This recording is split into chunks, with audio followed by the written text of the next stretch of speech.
what's the number one thing they should probably go do? Well, we just kind of touched on it, but movement is Mm, super important because, again, sometimes this might be like the holidays, the only time that maybe in your day that you're going to get movement. Because to maybe try to kick up, starting here for Thanksgiving, kick up the turkey trot or getting into a regular movement and routine. during the holidays, we really seem to let our guard down, and we really seem to consume a lot of sugar. Well, it's super easy that once you take, that first one, it's like a bag of chips, right? You Hmm. can't have just one. And Right. it's when those things start showing up in your house, it just makes it that much easier. These Hmm. symptoms that we're seeing in our children are different, but it's not because they're excited for the holiday season. It's because of the food options that they're actually ingesting. Working with lots of kiddos that are just challenged within just the energy that comes around the holidays Hmm. and big groups is what works really well is to plan out the day.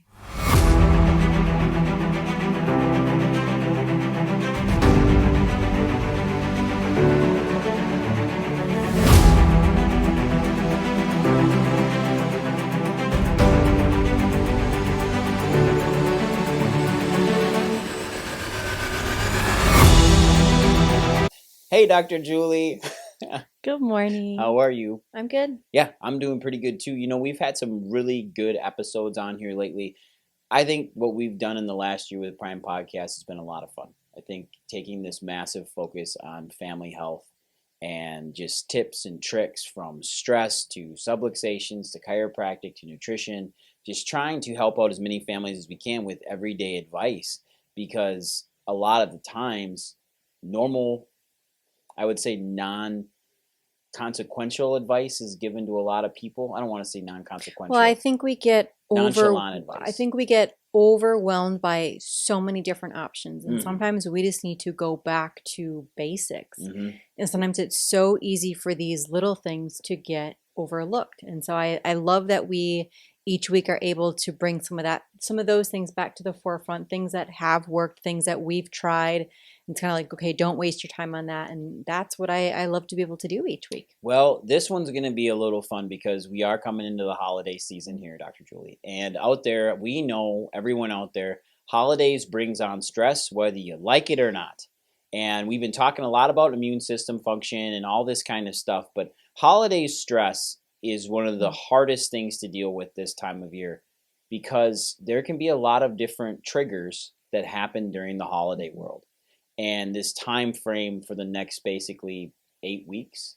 And it's funny because like we're just starting to talk about it now, but let's face it, those Christmas trees and those decorations have been up since July. Well, in stores. Yeah, I mean, we Yes. walked in the Hobby Lobby July 7th, like it was our wedding anniversary, and they had stockings up and there was Ornaments. ornaments Yeah. starting to go up. And, well, I get it. Shipments are coming in, but It's never hey, too early. it's pre-programming. It's never too early. There is a massive thing in place here to get you to think about holidays as much as possible because the spending season really does support the economy. And that is a big deal for everyone out there. Now, let's talk about number one when we get into holiday stress is let's talk about food choices right off the bat. Just let's get this one out of the way right away. Sugar is not the best thing. And during the holidays, we really seem to let our guard down and we really seem to consume a lot of sugar. Well, it's super easy that once you take, that first one, it's like a bag of chips, right? You Hmm. can't have just one. And Right. it's when those things start showing up in your house, it just makes it that much easier. But Hmm. if we would flip the script on that of if we would prep veggies and fruit and have those within reach, Hmm. our kids first would start to reach for those things over the sugary options that are laying Sure. about. Sure. And as an adult, we're the ones that make the bad food decisions. It's not necessarily our kids. Because as the adults, and including your family members, we're the ones that put lots of chocolate and sweets in their stockings. We're the ones that choose to make cookies and have them around. Lots of holiday cookies and snacks. So a lot of things aren't really salty and savory. A lot of things are super sweet. We're the ones that choose to give our kids hot cocoa now for the next 8 weeks. Like we make all these choices for our kids instead of presenting our kids with really healthy choices themselves. And the reason why I think is that as an adult, we kind of let our guard down all the time, especially holidays. We start to give ourselves passes, and we're like, you know what? It's the holidays. I can eat that fifth slice of cheesecake. I can eat that extra dairy. I can put that in my diet. And then we end up with a holiday hangover and we end up sick. We don't feel good. We've probably put on 15 pounds of weight. And then we get back on this cyclical wheel, almost a hamster wheel, of trying to then get all of this weight off again in January. And it's like we start the same routine every year. Well, and it's for the adults, right? It's we see it based upon weight gain or how Mm-hmm. we're feeling, and maybe Mm-hmm. we're a bit more drowsy or foggy or can't think clearly. Mm-hmm. But then when we see it in our kids, it's them acting out. It's Yeah. nighttime bedwetting. It's anxiousness. It's depression. It's like, gosh, what the heck happened to my kid? Well, they're just excited for the holiday season. Yep. No, that is the sugar running They're rampant sugared out. through their bodies. They're And died so out. these symptoms that we're seeing in our children are different than what we typically feel as an adult. But it's not because they're excited for the holiday season. It's because of the food options that they're actually ingesting. So what do you think? Like you already talked about making healthy snacks readily available for kids, from vegetables to fruit. But I personally think that we should have a ready availability of meats for kids. Charcuterie Beef platter. sticks, charcuterie platters. Having those things available is extremely important for your kids. And having fruits on there and grapes and all these other things. But allowing them to graze throughout the holiday season is really important, and graze on healthy things. So I would start out with having really healthy nuts. So I would have cashews, almonds, walnuts, all of these things available. Having dried fruits available as well, raisins, craisins, all of these things that go with the holidays and make the holiday spirit there, but also knowing that they're going to have something really healthy. And then I would also include for dips guacamole. I think guacamole is something that should always be readily Well, available it's for good children. brain food, and Yep. it's low glycemic, good protein. It's a one of those superfruits. Yeah, and if you start getting gluten-free bread, you can actually make really cool holiday assortments. You can change these breads into shapes, like you've done it. You've made turkeys and wreaths and all these things, but then you can make them into really nice pull aparts, and then those pull aparts can be used, or shareables can be used in these dips. And a lot of the times, dips over the holidays are just chock full of dairy. There's cheese in them, there's sour cream, there's cream cheese in almost every one of them. Those are the bases of these dips. So your body's getting a ton of pro-inflammatory food, and that really does change the scape of how your body's going to respond to cold and flu season and people being around you with the sniffles and the viruses and stuff. Don't you agree? But it's so easy nowadays to be able to find alternatives as non-dairy options, so that you can still have the traditional, dips that, okay, this is what my grandma makes and this is what we're going to make, but you can still have those same options available. Just switch it up and use a non-dairy cream cheese sour cream. Right. And if you are going to use dairy, make sure you're getting whole fat, like stuff that is actually full of fat. The reason why is because of that, you won't consume as much of it, but it's better for your body to have those really good fats than to have things that are skim, that are reduced fat. That kind of stuff is really hard on your body, because those oils and stuff that they put in there, those seed oils, are really hard on you. You can't digest them. They can start causing major health ramifications down the road, even in a few short months. So something to avoid. Now, let's jump into holiday planning, because this is a tough one for parents, because we've got everybody vying for our attention over the holidays. Grandparents want to see the grandkids. You've got aunts and uncles showing up randomly. You've got cousins coming out of the woodwork. Even the smelly cousins are showing up, the ones that are always sick.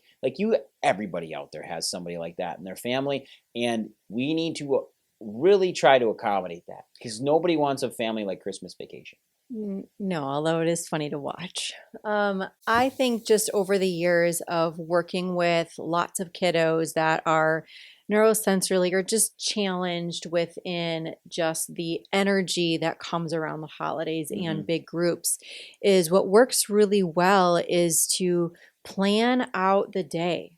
So if we can allow the child to, if it's a flip book of, okay, this is who we're seeing now, it will help to get rid of some of like the pre-stressors or Decrease the the anxiety a little anxiety bit. of what's going to happen throughout the day. Okay, That will also I'm lower your following you. guard to understand what's going on. And Hmm. then if something pops in, it's okay to say no, to say, nope, this is like our schedule is full. What Hmm. we have found that works really well for us is because like the week of Christmas and New Year's can just be super busy, and we've tried to become really intentional that that is our specific time with our family, that we've gone ahead and we celebrate Christmases with our families maybe the week before or the week after. Hmm. Face it, like as your kids are younger, they're not necessarily going to know what day is actually Christmas. No. They don't know what day No. these holidays fall upon. So that's you making Christmas be a specific date. And we know that's what that is. But for the sake of everybody that, if it's divorced families, and you have to get to 4 to 6 different Oh yeah, holiday yeah. celebrations, it's okay to split that up. But again, it's okay to say no. And so you can have a Christmas before Christmas, you can have Christmas on that day, maybe the day before, the day after, and you can go up into, January and be having these celebrations, because there's no written rule that you need to do that all in that one day. And it's going to take the pressure off of so many Hmm. different people. But again, you have to start thinking about yourself, your family unit, which also includes your kids, and what that's going to be like for the day. Because you mentioned the Griswolds, right? By the fourth meal in that day, when it's 6:30 or 7, everybody is shot. Everybody's And you exhausted. all want to be able to share in the enjoyment of what the holidays brings. Hmm. So plan it over a few days rather than one day and trying to cram everything in. Kids are all burnt out. Yeah, They've it's not fallen it's not asleep in fun the for cars, anyone. and then everybody's tired and exhausted. Now, I would challenge all the parents out there to really read your children over this holiday season. And what I mean by that is read their stress levels when you're in these large groups with your family around. A lot of the times you're going to have one or two kids in your family that are actually getting overwhelmed by all the stimulation and all the stress. So it's really good to actually figure out, I would say, a code word or a hand sign or something where your kid can come up to you and say, hey, what do you think about those Doritos on the counter? And you know that that's code for I'm overwhelmed. And we've talked about this. Mhm. I'm overwhelmed and I'd like to step back a minute. And that's going to a calm room. And you know this because everyone's got this in a house when they're visiting all their relatives and everybody's downstairs just going crazy. You ever notice that when you go upstairs with just your child by yourself, or let's say you snuck away to go to the bathroom, A because, phone call. yep, phone call, snuck away to go to the bathroom, you walk upstairs, you do your business, and when you're sitting there, you're like, oh, it's Mhm. really calm and peaceful up here. It's away from everybody. You can hear all the holiday stress, and you kind of feel your whole body de escalate and just kind of calm down. It's the same thing with your kids. Figure out and look for those clues, or even have, like I said, a code word involved for your children so they can tell you, hey, I'm not okay right now. This ain't good. Uncle Jack's bugging the crap out of me. I need a break. And just take that break. Take it with them, take them away from the situation, and have a little chat with them. Well, and you're empowering your child, right? That Mm-hmm. they understand. They might not know the big emotions, but allowing them to work through that, in that you've already preset the stage, that if there's something going on, just say that word, Dorito, whatever it is, that okay, we can remove ourselves. Then there doesn't have to be a breakdown, and then the rest of the afternoon is shot, or Mm-hmm. somebody says something that shouldn't have gotten said. Well, yeah, because I was just going to go into Yeah. this, those family fights. Mhm. Sometimes this is the time over the holidays where everybody likes to get into arguments. Everybody likes to maybe talk about their politics at the table, about their politics over the holidays. Luckily, we just got through an election season. Thank God that's done. And this is a time of the year where you may want to consider keeping that stuff aside. Mhm. And Christmas is designed as a celebration about Jesus's birth. And that was not a time of turmoil. That wasn't a time of strife and talking about everybody else's differences, but more along the point of coming together and celebrating life and celebrating each other and family. And that's what this should be about. I would tell you that whenever you feel things like that building up, I would suggest you play a board game. I would suggest you do things that make you laugh, that makes your family happy. My mom is a board game nut. Like whenever we're together, my mom always wants us to do games. She wants us to play something. And I think the reason why behind it is she likes the camaraderie. She likes people being around one another, but I think she likes the laughter. And I think she likes, actually, I know she likes the laughter. And it's not stressful. It's a lot of fun. We have a good time. And nobody is negative towards one another.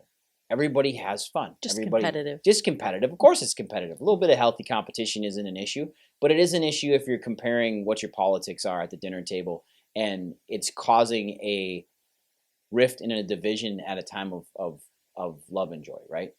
So what do you think, Dr. Julie, what would be your top 3 games to play at Christmas time Oh, I like or during the Pictionary, holidays? like that. I like the movement things, right? So like we're talking about Thanksgiving, and so typically you eat the meal and then you sit around. Hmm. So if you can get up, and depending upon the age of kids, if there can be any type of a movement type of a game. So charades, Pictionary, I think are all really fun ones. Where our fallback is always cribbage. Yeah, we love playing Mhm. cribbage. I hate playing catchphrase, but that seems to always come out too. But yeah, I agree with you 100%. Pictionary is fun. Cribbage is a good time. That, to me, in a good old-fashioned board game, that's always fun, just rolling the dice and moving your stuff around the board. And I was thinking about this too while you were making those comments. I remember back as a child, like doing board games and stuff, playing games with my siblings and with my cousins are where some of my fondest memories are. So segueing now, Dr. Julie, it's Thanksgiving. Mhm. Everybody's had a big meal. Same thing with Christmas. What's the number one thing they should probably go do? Well, we just kind of touched on it, but movement is Mm, super important because, again, sometimes this might be like the holidays, the only time that maybe in your day that you're going to get movement. Because if you have, potentially a desk job, you're sitting at your desk all day. You come home and then you sit for dinner and then you go to bed. So I would use the time over, when we have off during the holidays to maybe try to kick up, starting here for Thanksgiving, kick up the turkey trot or getting into a regular movement routine, especially with your family, with your kids. It's, get outside and do a nature hike or just, go around the block. Instead of putting the dog outside in the yard to run, go out and walk with the dog, play catch. That movement is just going to be super important. And go back to hmm the charades game, Well, right? sure. Yeah, I guess Play catch in the I get backyard. you are right. Everybody play. There's the annual. Some families they have the annual turkey football game. Mhm. They play outside. They play football on Thanksgiving. There's a lot of people that do that. We used to do that when I was younger. That was always a lot of fun. But the movement after is absolutely key because everybody just wants to go Mhm. take a nap. So Like, so bring a game. Like so hmm make that the intention that you're like, "Oh, I don't even want to." But make it in the intention of bring a gift along. Everybody brings a dish to pass, but maybe bring a game. hmm Bring a frisbee, bring a ball. Who knows? Bring a kite. Like who knows what the weather's going to be like this year, but something funny, something different. You're laughing, but that is going to be a memorable experience. Well, I And would so remember it if then somebody brought a kite as I well. don't know, I think I'm going to go get a kite. I, I love it. I never thought of a Well, kite. You why caught me not? off guard. I'm not saying it's Right? not an issue. Not everybody has the weather we have here in Wisconsin, and 50% of the country has beautiful sunny days on Thanksgiving. Even better reason to fly a Well, kite. that's where my mind went. I was like, well, Wisconsin's usually kind of wet and cold on Thanksgiving. So, but No I guess. think that's wonderful advice. I really do. I think the importance of exercise also after you eat these big meals is Mhm. extremely important to start processing those calories out because what comes after those big meals, usually cake, usually some sort of dessert later on. And getting your body exercising 20 to 30 minutes right after you eat is so good for it. And you actually process all those chemicals, I mean, sorry, all those calories you bring into your Mhm. diet during Thanksgiving and during Christmas meals that makes a huge impact on your And I overall health. mean, enact that as a rule potentially. If you're like, okay, I can't have sugar, but I can only have sugar, I can only have the dessert if I do, a walk around the block or Yeah, 15 40 minutes of, squats, of movement. you know? So do that as a risk reward type of a thing that if you are going to, have that dessert or you want that treat or you're going for that second portion, do a little exercise first. You'll Mm-hmm. find that if you do that exercise, sometimes you don't need that extra portion. But if you're like, I'm going all in on that dessert, then just get that movement in because it's just going to allow your body to process it that Yeah, much and you'll better. feel better. You'll feel better. Like you'll Yeah. feel better. Your motion, your mobility, all of that blood flow helps digest your food. Sitting around on a couch falling asleep after your meal, which most people do, that makes you tired the rest of the day, makes you feel sedative, and it's just not okay. So you should just get up and walk around, take your kids outside, and I can guarantee you those little rebel rousing ankle biters you got for children out there that want to move after they eat, do something with them. Get on the floor and wrestle. Do something. Get that movement going, and that will actually kind of you'll pass that sugar spike, not want to sleep, and then the whole day is just that much better. So this was one of the best ways to manage your holiday stress going into this, and just how do we maintain a healthy lifestyle through these holiday seasons so we don't have that post-holiday hangover. Dr. Julie, you have anything else you want to add No, today? that's perfect. I'm thinking of some new traditions that we can start this year. Like fly a kite. Yeah. All right, everybody, go out there, get it done. Have a great day. Bye now.